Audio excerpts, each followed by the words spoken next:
Oh, you're here. Good. I was hoping for company. You see, I've got stories, dark ones, chilling ones, the kind that keep you up at night. Mythical creatures, curses, horrors you can't escape. Shall we begin? Don't worry, I won't bite. Much. I kept dreaming about a wall from my childhood. Old, cracked, and silent. Until one night, I heard someone knocking from the other side and calling me brother. Lately, I've been having the same dream over and over again. In the dream, I stand in front of an old, cracked white wall. The paint is peeling off like dry skin from an old man's face. A breeze blows by, and flakes of wall dust flutter down with a soft hiss. That wall is in the backyard of the house I grew up in. And in the dream, I always hear knocking. One knock, two knocks. Dull thuds, like fists pounding into damp soil. Then, there's a voice. A child's voice, soft and low, as if calling me from underwater. It says, "Brother, brother." That's always when I wake up. Heart pounding, drenched in sweat. Hand at my neck, trying to figure out why I feel so scared. I can't recognize the voice, but it's so familiar it chills me. My name is Chen Ye. I'm 30 years old. I teach Chinese at a middle school. Never married, live alone in a small apartment next to campus. Life's simple, even kind of peaceful. I've never liked socializing, dated a few times, but I hated the hassle. Getting dragged out of bed at midnight to deliver fried chicken. Remembering what someone liked to eat or watch. I wasn't built for that kind of emotional labor. As for my childhood, I don't remember much of it. My mom says I was a sickly kid, always ill, so it's natural I forgot stuff. My memories only get clear around the age of 10. Before that, it's just fog, a thick, heavy fog. Doctors called it selective amnesia, likely caused by trauma. I didn't really care. I've always been kind of self-centered anyway. But starting about a month ago, the dreams became more frequent. The wall, the voice, the shadowy figure, more vivid every time. Sometimes in class, I'd zone out staring at the blackboard. My students thought I was deep in thought. Truth is, my mind was blank. I couldn't explain it. Then today, around noon, my mom called. "Your dad doesn't have long. Doctor says maybe a week," she said. Her voice was rough, trembling. I didn't answer right away. My throat was dry. I just sat there in silence. I hadn't been back home in 6 years. The last time was for my grandmother's funeral. She was the only one in the family who really doted on me. After she passed, that house never really felt like home anymore. Over the years, my parents would visit me from time to time, always bringing homemade sauces, preserved meats, stuffing my freezer with dumplings. I knew they were trying to show love. I accepted it quietly, but I never once reached out first. Now that my dad was dying, of course, I had to go back. After the call, I sat on the sofa in a daze. Outside, the sun was shining. Leaves rustled in the breeze. But I felt cold, like a draft had slipped straight into my bones. And for some reason, I couldn't explain. The thought of going back filled me with a strange, deep dread. I didn't realize it at the time, but I had already begun walking back into the part of myself I had buried long ago. My hometown is a remote village in western Sichuan, called Longmian Town. When I arrived, the sun hadn't quite set yet, but the hills were already draped in a sheet of pale purple mist. My mom stood at the doorway, dressed in a worn-out cotton coat, her hair almost entirely gray. She looked at me like I was a stranger. "Come in," she said. Then she turned and walked inside. Her back was stooped. It was obvious the past year of caring for my father had aged her fast. I rolled my suitcase over the threshold. The blue bricks underfoot creaked like old bones. Inside, the house looked much the same. Wooden chairs, an old ceiling fan, the weathered stone jar still sitting in the corner. Only the walls looked more worn, more cracked than I remembered. Then I saw it, the wall, the very same one from my dreams. It sat between the living room and the backyard, waist high, coated with 2 layers of white paint, the surface full of cracks, like a drought-stricken field. My throat tightened. Just looking at it gave me a headache. I sat down and drank some water. My mom came from the kitchen, holding a bowl of rice porridge. "Your dad's in the back room, sleeping," she said. "Can he still talk?" I asked. She looked down. "Sometimes, but he doesn't recognize anyone." I didn't say anything. The air was thick with the scent of traditional Chinese medicine. I went in to see my dad. He was just skin and bones now. Breathing was heavy and labored, his chest rising and falling like it took real effort. I sat by his bed for a long time, feeling a strange calm. He was leaving. Our father-son journey in this life was coming to an end. That evening, I sat in the courtyard by myself smoking, and night fell. The world was quiet, save for the chirping of insects. I stared at the wall until my cigarette burned down to the filter. And then, a thought hit me. That wall, didn't it used to have something on it? I remembered paper cutouts, red posters, cartoon characters, but now, nothing. Not even a trace. I stood up suddenly, walked over, and knocked gently on the wall. Thud. Thud. The sound was muffled, like something cushioned it on the inside.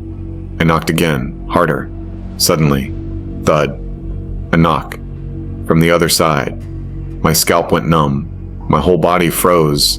Cold sweat broke out down my back. "Someone's in there?" I whispered, my voice shaking. The idea absurd but terrifying.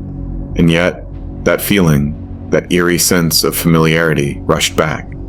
Then a voice in my head, soft as a whisper, said, "Chenya, you really don't remember me?" I stood there, frozen, for what felt like forever. Then I finally turned, walked back into the house, and closed the door. As the door clicked shut, I swear, I heard it again. Thud, like a reply. I barely slept a wink that night. I woke up early the next morning. The house was silent. My mom was already in the kitchen, the sound of her stirring porridge drifting faintly through the walls. I stayed seated on the edge of the bed, lost in thought. I kept thinking about that sound from the wall last night. Was it just my imagination? A trick of memory? But no, it had felt too real, too close. As dawn broke, I decided to take a walk around the village. I went out the back door and followed the old dirt path down to the town center. Longmian hadn't changed much. Most houses were still the same brick structures from decades ago. At the corner store, a few elderly folks sat sunning themselves. They looked up when I passed. "Well, look who it is. That Chen boy from the old house. Chenya, right? Grown up now, huh?" I gave them a polite smile and nod, then kept walking. Just then, an old man with deep wrinkles waved me over. "Hey, Chen boy, come here. Let this old man talk to you for a second." I hesitated, then walked over. He tapped the ashes from his pipe, squinted at me like he was trying to remember something.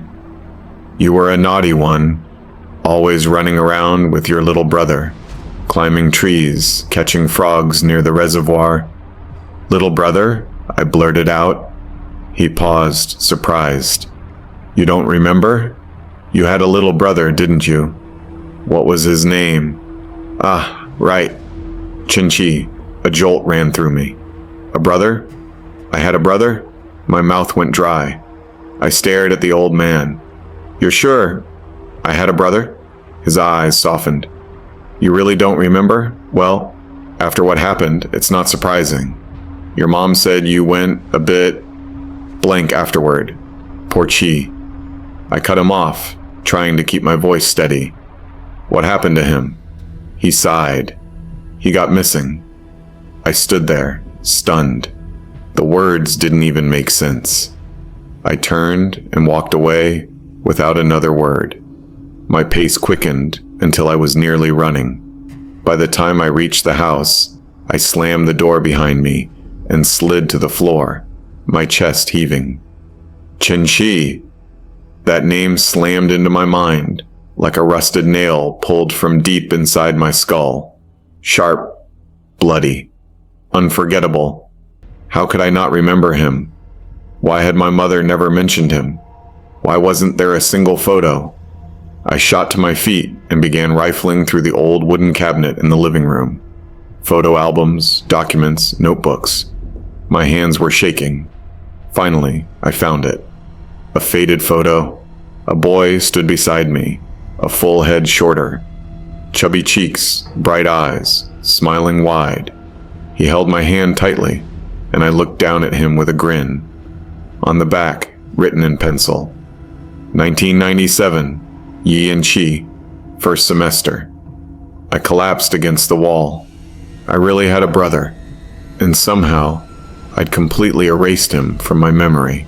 That day, aside from checking in on my dad once, I mostly sat around doing nothing, lost in thought. I didn't eat dinner. My mom brought a bowl of porridge into my room. I was sitting there, unmoving, a photo resting on my knees. She glanced at it, and her expression changed instantly. "Where did you find that?" she asked, her voice low and tight. I didn't answer. I just looked up at her. "Mom? I had a little brother, didn't I?" She froze, then looked away. "That was a long time ago. Why didn't you ever tell me?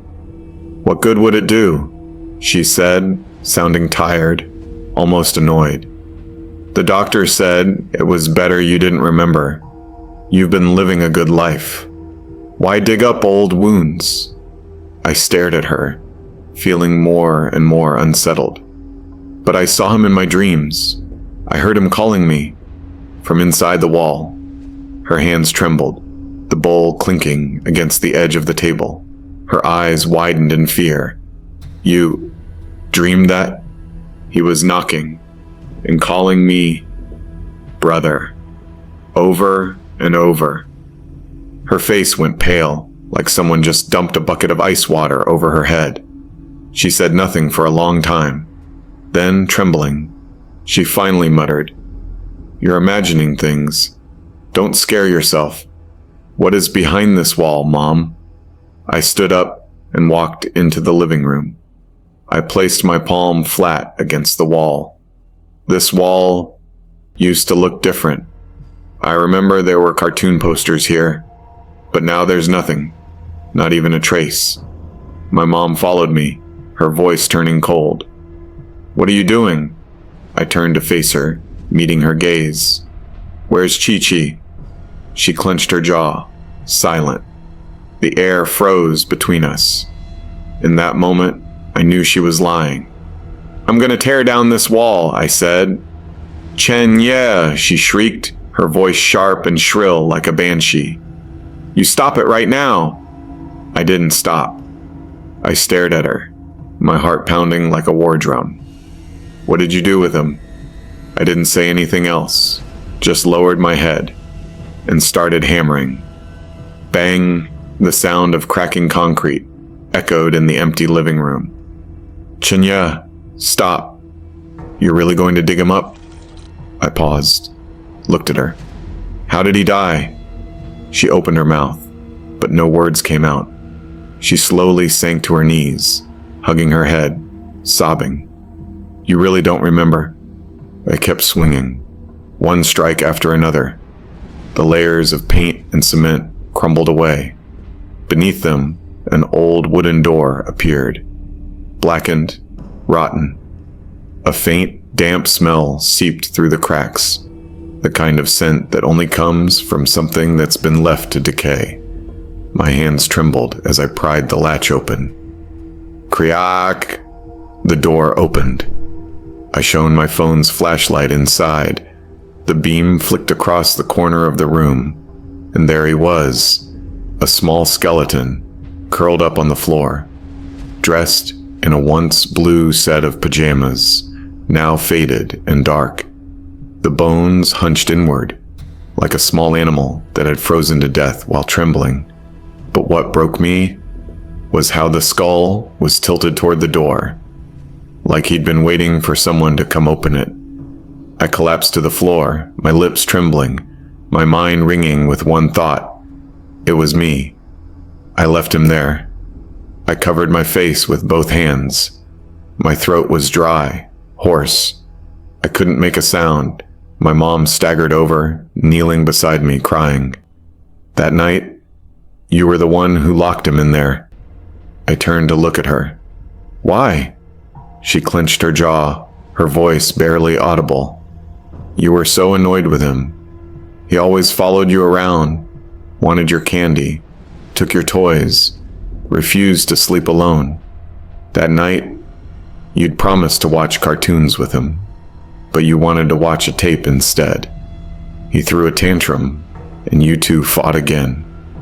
You told him he was annoying, that you just wanted some peace, so you tricked him into the storage room, told him, wait here until you stop crying, then I'll come get you. You even gave him a little flashlight and said, don't be scared, this is your secret base. I shut my eyes. A memory rushed back, like a tidal wave. My little brother, squatting in that dark room, holding his stuffed bear, crying, asking, brother, you won't really leave me, right? And I really walked away.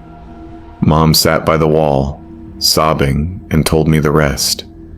That night, you said you'd come back for him, but you fell asleep watching TV. I didn't even know he was in there. We all thought he was in your room. It wasn't until the next morning that I realized he was missing. By then, you had already gone to school. I searched everywhere. Then I remembered the storage room. Her voice broke completely. The door had latched from the outside. That night was freezing. The room was damp and cold. He must have banged on the door for hours, but it was the old kind of latch. You couldn't open it from the inside. When I opened the door, he wasn't moving. His lips were purple. There were tear stains on his cheeks. I was rooted to the floor. It wasn't abuse. It wasn't intentional.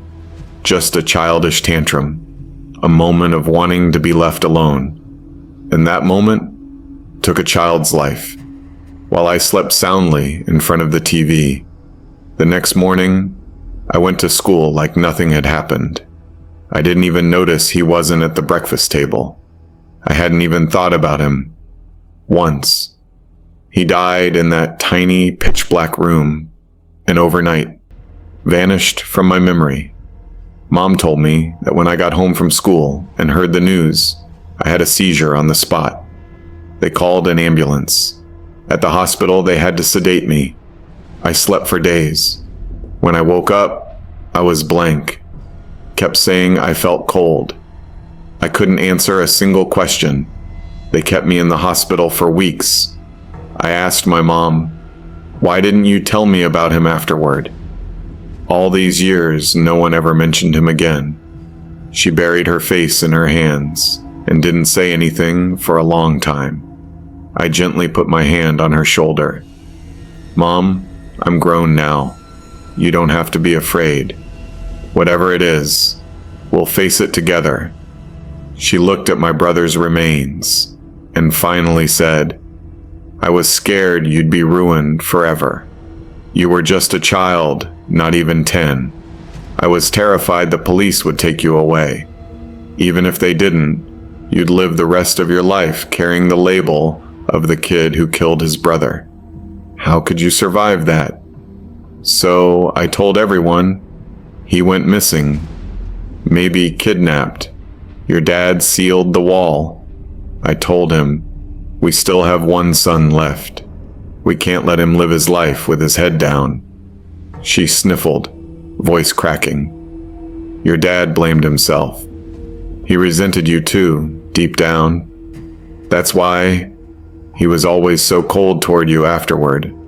Your grandma knew the truth too. She passed away less than 6 months later. Then, with trembling hands, Mom pulled something out of her pocket and placed it in my palm. A blue marble. I remembered instantly. It was my favorite one as a kid. One I gave only to him. He'd smiled so brightly when I handed it to him. I walked into the little room behind the broken wall, still clutching the marble. On the wall were scratch marks, tiny ones made with fingernails or little stones. I squinted at the faint writing carved into the wall. It said, "Brother, I'm not crying anymore. Can you open the door now?" I sank to the floor, curling into a ball. I had another seizure. Within seconds, I blacked out. I woke up in the hospital much later. There was an old uncle from the village sitting beside me. I asked, "Where's my mom?" He sighed. "Son, your father passed away this morning. Your mother's out handling the arrangements." I broke down in tears, but strangely, I didn't know what exactly I was crying for. There was too much grief, too many years. It clogged my chest like water in my lungs. I couldn't even sob properly. The next day, I got discharged and went home. I saw the wall had been sealed up again, replastered, repainted, exactly the way it looked before. I knelt in front of my father's coffin and stayed there for a long, long time. I knew, in my heart, he had finally reunited with my brother,